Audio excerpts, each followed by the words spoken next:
today we have this really familiar text that we have probably, if we've been a Christian for any length of time, we've probably heard about Peter walking on the water. Who here has heard about Peter walking on the water before? Who here has heard a sermon about Peter walking on the water before? Most of us, right? But here's the weird thing about Peter walking on the water sermons. You get caught up in really like two places, which are reasonable good points and reasonable good things to debate, but neither one of them is the actual theme of what's going on, right? So one area I've seen a lot of sermons is, did this happen, and if so, why, right? Did Jesus really walk in the water, or did he just happen to where all the stones were? Same with Peter, right? Like, that's one whole set of sermons. Then another whole set of sermons gets focused on that moment where Jesus is like, Peter, why were you afraid? Right? And Peter's moment of doubt. And those are reasonable, and those are things that are worth unpacking and talking about. But almost by definition, because those are such small moments in the story, they aren't what the whole story is really about, right? You don't find a theme by reading like 2 pages of a Shakespearean play, right? You got to read the whole thing if you're going to get the whole theme. Same thing with this story. See, I think this story isn't so much about doubt and faith in the particular, but it's about the idea of Christian courage. What does it mean to be courageous? And what does it mean for us as Christians when it comes to a world that sometimes feels like it's a giant storm and we're in a boat and all we have is wave after wave after wave battering against us over and over and over again? This can be true in a communal sense. This can be true in an individual sense. Let's talk about the communal sense first, because I think that's the easier one to wrap our brain around. So as a, quote, younger clergy, by the way, they keep moving the age up for what qualifies as a younger clergy. That's very disheartening. I've gone from being a young clergy person to not, only to have it redefined where I am again. So at 42, I am still a young clergy person. Okay, I'm afraid that when I get to 65, I may still be a young clergy person. Anyways, so as a younger clergy person, one of the things that I have watched is that you have, when a community, greater church, individual church, whatever, runs into a moment of a storm in which things are bad. Just like the disciples, they can take one of 2 basic approaches. Okay? They can either be like Peter, hear the voice of Jesus, step out of the boat, and take a risk. And when they do, sink or swim, Jesus is there. Because Peter does both, right? But he does get to walk in the water for stepping out of the boat. Or you can do what the rest of the disciples did, and that is, I'm in a boat, it's dryish here, and I don't want to drown, and as long as I stay in my boat and I hunker down, maybe I won't drown, because this is a nice boat thing. Sort of like me in planes. I do not understand why people go skydiving. Like, you're in a perfectly good plane, it's not crashing. Why do you need a parachute? That's just me, personal issues. So here's the thing.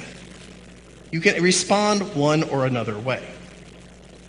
And, well, some people would immediately respond and be like, well, no, hold on, I know where you're going, Pastor, and that is just the church being the church. My response is, well, not really. Let me clarify. Again, as a younger clergy person, I've seen the wider church time and time and time again bunker in the boat. What do I mean? Well, think about it. So in the 1990s, contemporary worship came onto the scene, right? Okay? And what happened across mainline Protestantism? We decided not to like embrace it, jump out there and see like, oh look, there's demand, there's a way to reach another group of Christians that we're not reaching yet. No, we got into theology and we debated over it. Is it good? Is it bad? Can we have a guitar? If we have a guitar, is Jesus not going to show up? Those of you who are old enough to remember the 50s and 60s, you go far enough back in contemporary worship, you know who you find? Mainline Protestants. We started it and then we got scared by the thing we made. Deer panting in the wilderness. oldie one. Anyone remember that? Raise your hand if you remember Deer Panting in the Wilderness. Anyone? Okay, mainline Protestant song, contemporary, very contemporary. Still sung in some contemporary churches. Okay, very folk song oriented. And yet we bunkered down. When the internet came around, right? I hang out with a lot of pastors. When the internet came around, you had this all of a sudden amazing thing called social media that comes with good and bad like everything else, right? You had Facebook and Instagram and TikTok and on and on and on and on, right? And so what happens? Did we look out there and go, oh my goodness, there's a brave new frontier. We can do ministry at the stroke of a key. Anytime, day or night, reach people all the way across the other side of the world with the message of Jesus Christ. No, I have watched my entire ministry, the Council of Bishops, go in circles over what to do with Facebook, to the point that now, like, Facebook is sort of the grandpa of social media, and we're still releasing things going, we continue an ongoing theological study of Facebook and other social media. And I'm like, dude, if you're still studying Facebook and you haven't figured out what you're doing there, we're in trouble, guys. Right? We still have bishops that are like, well, we don't think pastors should be on Facebook or social media. Like, really? Because everyone else is there. 73% of Americans have a Facebook page, guys. We're not there. We're not anywhere. Right? Now again, there's good, there's bad. Okay? Just like there's good and bad in the church, right? And yet we bunker down out of fear rather than get out of our boat and walk. Rather than say, okay, yeah, there's good and bad, let's try to make it as good as we can. We get scared and hide behind our theology. Same thing, right? We all went through this whole coronavirus thing back in 2020 and 2021. Right? And all the churches ended up having to close down, and everyone had to immediately decide, are you going online or are you just going to wait it out and not get together? Right? Here's crazy statistic. 25% of churches never went online. They just bunkered down and said, you know what? This is just, it will pass. And as weeks turned into months and months turned into a year or more, those churches didn't open up, and many of them never then did again. Because they were too scared to get out of the boat and walk in the water that is live streaming. And hey, from experience, I was there, y'all were there with me. Anyone who's on staff here knows this. That was scary days. Go back and watch some of those services. Those were some rough services those first few weeks. Okay, it doesn't matter what church you watch, what pastor you watch. You watch me in Sheboygan. They were rough services those first few weeks.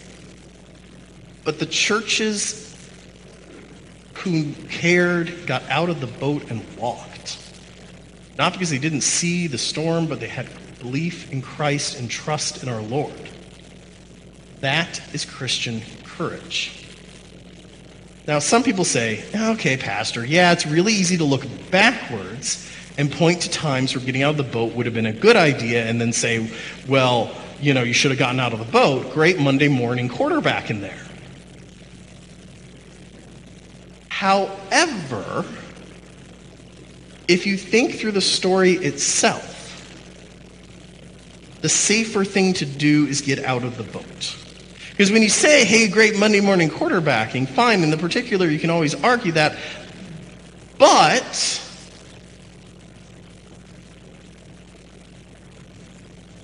Peter does start to drown, right?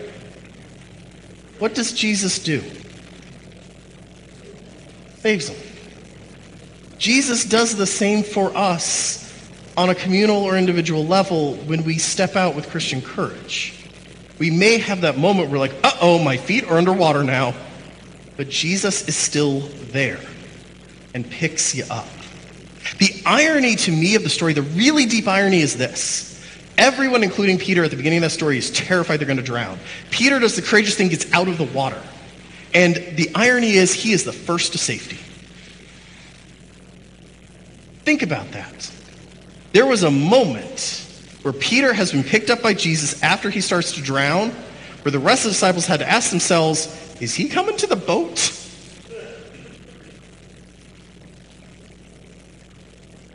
And had to wait until Jesus got there. That had to be a terrifying moment. I think it's true communally. Because those churches who got online faster are doing better. Those churches who didn't have worship wars did better. Those churches that got out there and look at the world and look at the wind and look at the rain, and instead of being scared and bunkering down, get out, they ended up walking on water in their own ways. Because Christ is with you always. Individual level. So, some of you who know my history know that the early part of my career, there is sort of a storyline that repeats itself over and over, which is some person on high, usually a bishop, comes to me and says, hey, I have this crazy idea. There's this situation that I think you might be able to help with. Okay. Now, it's worth noting me and my wife always make decisions together. It's part of who we are as a couple, and part of my calling as a husband is to be in that joint equal marriage, okay? With that said, I will always go back whenever I heard any of these crazy ideas of this or that thing, and I go to my wife and I'd sit down and I'd say, hey, I talked to Bishop so-and-so and he had this crazy idea that I should do whatever. My wife has pointed out to me that she knew when I wanted to do that and when I didn't, because I guess I have a smile.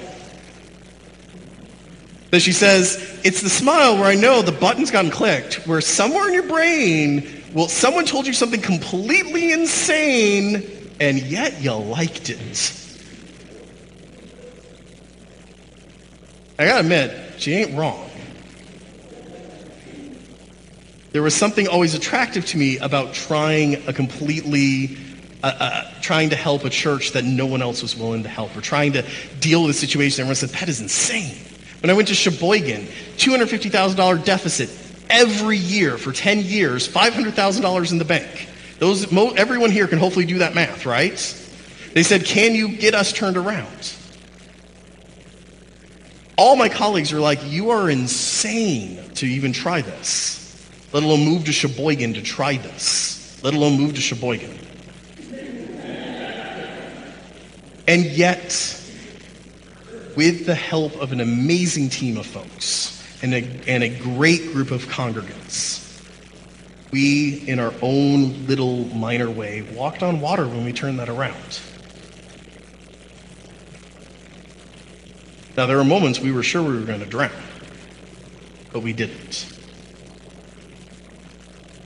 It's true in your life, too. There's going to be moments where you look around and all you see is this insurmountable storm coming down on you.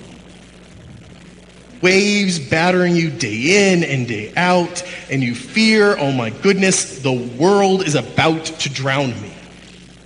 It is in that moment you can do one of two things. You can either do what Peter did, listen for God's voice above the roaring seas, and when you hear Christ's voice, get out of the boat and follow him, whatever that means. And you too, in your own way, might end up walking on water, at least for a few steps. Or you can stay in the boat, bunker down, say, I'm preserving as much as I can hold on to, for as long as I can hold on to it, and see if I can just ride this sucker out.